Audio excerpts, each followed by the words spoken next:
22-23 বাজেটত K12, SK14, SK13 এই আটাইকেইখন SK15 তিনিখন উৰণীয়া সেতু নিৰ্মাণৰ কাৰণে প্ৰস্তাৱ আহিছিল। দুৰ্ভাগ্য তেতিয়া অতি ব্যস্ত ৰঙিয়া ভূটান পথৰ RM2 ব্ৰিজখনৰ প্ৰস্তাৱটো তেওঁলোকে আনা নাছিল। আমি RM2 নিৰ্মাণৰ কাৰণে দাবী কৰি আছোঁ, কিন্তু চৰকাৰে যিখিনি কথা ইতিমধ্যে বাজেটত ধন ধাৰ্য কৰিছিল SK14 আৰু SK12 এই তিনিখনৰ কাৰণে ধন ধাৰ্য কৰিছিল। দুৰ্ভাগ্যৰ কথা যে SK15 উৰণীয়া সেতুখন ক'ত হেৰাল কোনেও নাজানে, তাক বিচাৰি ফুৰিব লাগিব। SK14 বহুত যত্নৰ পিছত আৰম্ভ হৈছে, এতিয়ালৈকে কিন্তু তাত খুব দ্ৰুতগতিত কাম চলা নাই। আৰু SK12ৰ ক্ষেত্ৰত যিটো হৈছে আশ্চৰ্যজনক, কাৰণ তেওঁলোকে 22-23 ধন ধাৰ্য কৰিছে। দুচকীয়া বাহন আৰু পেট্ৰলৰ আকাশলংঘী মূল্য বৃদ্ধিয়ে জলাকলা খুৱাইছে নেকি আপোনাক? তেন্তে এতিয়াৰে পৰা আৰু চিন্তাৰ কাৰণ নাই। দুচকীয়া বাহনৰ মূল্যতকৈ 50% কম মূল্যত অথবা ছেকেণ্ড হেণ্ড দুচকীয়া বাহনৰ মূল্যত লাভ কৰিব জাপানৰ অত্যাধুনিক প্ৰযুক্তিৰে ভাৰতত নিৰ্মিত দুচকীয়া বাহন। শব্দ প্ৰদূষণ আৰু বায়ু প্ৰদূষণমুক্ত কমাকি কোম্পানীয়ে লৈ আহিছে দুচকীয়া বাইক আৰু স্কুটি। চাৰ্জিঙৰ বাবদ মাত্ৰ 10 টকা খৰচ কৰি আপুনি 55 কিলোমিটাৰৰ পৰা 322 কিলোমিটাৰ পৰ্যন্ত যাত্ৰা কৰিব পাৰিব। লিথিয়াম বেটাৰী আৰু অধিক শক্তিশালী মটৰৰ সৈতে 3 বছৰৰ ৱাৰেণ্টি লাভ কৰিব কমাকি ব্ৰেণ্ডৰ বাইক আৰু স্কুটি। লগতে থাকিব আপোনাৰ ছেকেণ্ড হেণ্ড দুচকীয়া বাহনখন এক্সচেঞ্জ কৰাৰ সুবিধা, ফাইনেন্স আৰু ইঞ্চুৰেঞ্চৰ সুবিধা।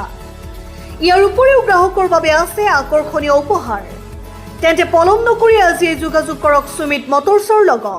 স্থান ৰঙিয়াৰ 27 নম্বৰ ৰাষ্ট্ৰীয় ঘাইপথৰ উদ্যানত অৱস্থিত তথা নলবাৰী অভিমুখী পথৰ দাঁতিত থকা গুৰু গোবিন্দ ধাবাৰ কাষত সুমিত মটৰ্ছত।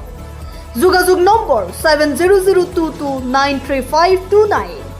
যিসকলে সস্তা, নিৰাপদ আৰু পৰিৱেশ অনুকূল দুচকীয়া বাহন বিচাৰিছে তেওঁলোকৰ বাবে এয়া এক সুবৰ্ণ সুযোগ। আজিয়ে যোগাযোগ কৰক আৰু নিজৰ নতুন ইলেক্ট্ৰিক বাহন লৈ আহক। সুমিত মটৰ্ছ, সস্তাত স্মাৰ্ট যাত্ৰাৰ নতুন ঠিকনা। আৰু আমি দেখা পালোঁ যে আজিৰ পৰা এবছৰ পূৰ্বেই তেওঁলোকে LAৰ কাৰণে, লেণ্ড একুইজিশ্যনৰ কাৰণে প্ৰায় সেই ধাৰ্য কৰা ধনৰ 13,52,00,000 চৰকাৰে মোকলাই দিলে। কিন্তু কি মেৰ পাকত আজিলৈকে এই টকা দিয়া নাই, যাৰ কাৰণে ইয়াত যিসকলে মাটি আৰু জিৰাটৰ মূল্য পাব লাগে সকলোৱে পোৱা নাই। মাত্ৰ 6 কোটি টকা মোকলাই দিছে। 13,52,00,000 ইতিমধ্যে ৰিকুইজিশ্যন দিছে এক্সিকিউটিভ ইঞ্জিনিয়াৰৰ ফালৰ পৰা, মাত্ৰ 6 কোটি মোকলাই দিছে। এই টকাখিনিৰে তেওঁলোকে কাম আৰম্ভ কৰিব পৰা নাই।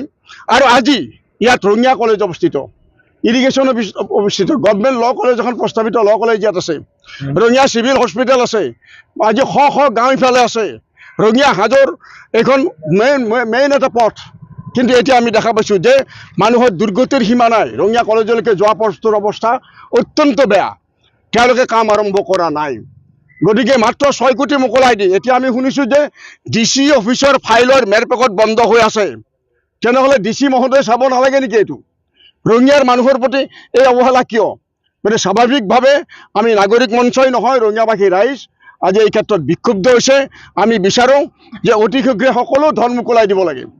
SK12 হওক, SK14 হওক, নতুবা আমি এইটোও দাবী কৰিছোঁ যে RM2 অৰ্থাৎ ৰঙিয়া ভূটান পথতো এখন উৰণীয়া সেতু নিৰ্মাণ কৰিব লাগে, যিটো আমাৰ ৰাইজৰ দাবী।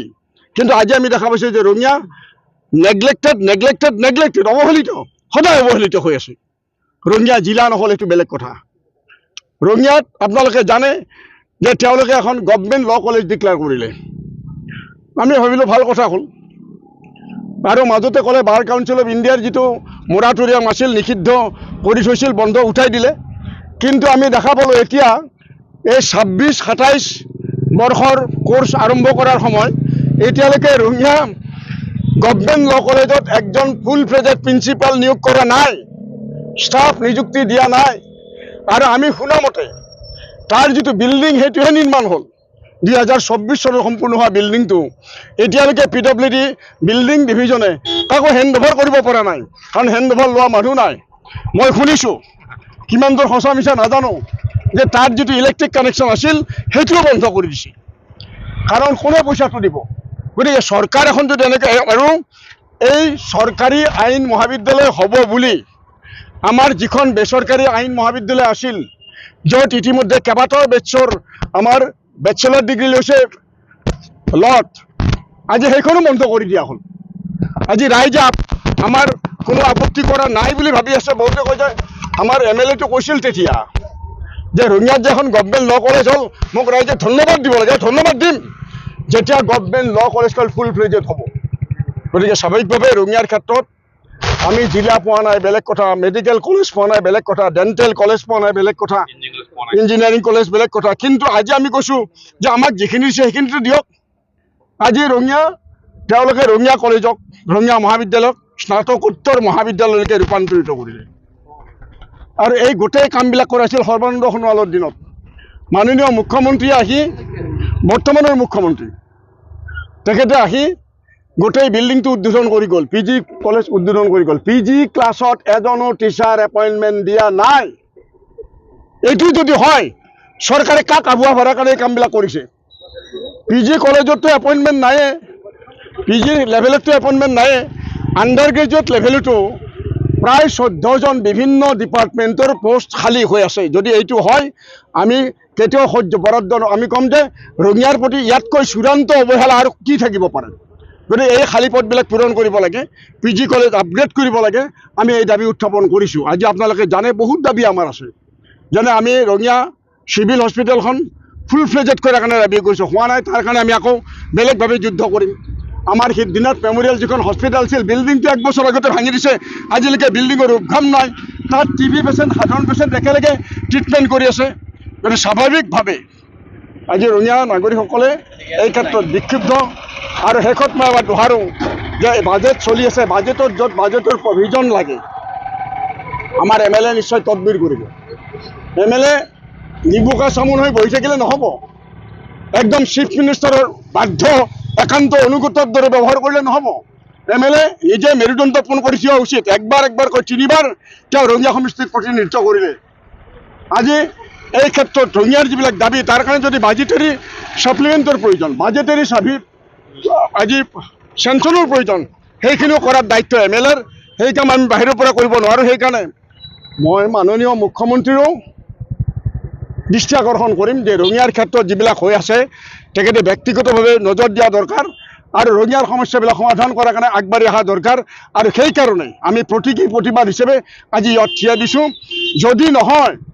তেনেহ'লে ৰাস্তা বন্ধ পথ অৱৰোধ ৰেল অৱৰোধৰ দৰে আমি জংগী আন্দোলন গঢ়ি তোলাৰ কাৰণে বাধ্য হ'ম এই বাধ্যতা আমাক চৰকাৰে নকৰে 1 নম্বৰ কথা যে ল কলেজৰ নামত এটা অট্টালিকা বনোৱা হ'ল কিন্তু সেই অট্টালিকাটো আজি 2 বছৰ পাৰ হৈ যোৱাৰ পিছতো তাত ল কলেজ আৰম্ভণি হোৱা নাই আমি শীঘ্ৰেই ৰাজ্য চৰকাৰৰ এই বাজেট অধিৱেশন চলি থকাৰ সময়তে তাৰ কাৰণে যি প্ৰয়োজনীয় বাজেট সেই বাজেট দিয়াৰ কাৰণে আমি অনুৰোধ জনাইছোঁ আৰু আমাৰ যি 3টা কালৰ বিধায়ক ভৱেশ কলিতা ডাঙৰীয়াক তেখেতক আমি মানে তেখেতে হয়তো প্ৰমিছ কৰিছে কিৰা খাইছে নেকি যি মই সদনত একো নামাতো মই মনে মনে থাকিম গতিকে এই মনে মনে থকা যিটো তেওঁ নিমাতী কইনাৰ যিটো ভাও সেই ভাওটো প্ৰত্যাহাৰ কৰিব লাগে আৰু ৰঙিয়াৰ স্বাৰ্থত তেওঁ মাতিব লাগে কাৰণ তেওঁ বিধায়ক আৰু প্ৰত্যেকবাৰ বিধায়কতে দেখিছোঁ তেওঁৰ ভোটৰ পৰিমাণ বাঢ়ি গৈছে গতিকে আমি তেওঁক ৰঙিয়াৰ উন্নয়নৰ কাৰণেহে বিধায়ক পাতিছিলোঁ আমি দলীয় উন্নয়ন আৰু তেওঁৰ ব্যক্তিগত উন্নয়নৰ কাৰণে বিধায়ক পতা নাই গতিকে আমি তেখেতক অনুৰোধ জনাইছোঁ এই বিধানসভাত তেখেতে আজুৰি আনি ৰঙিয়াক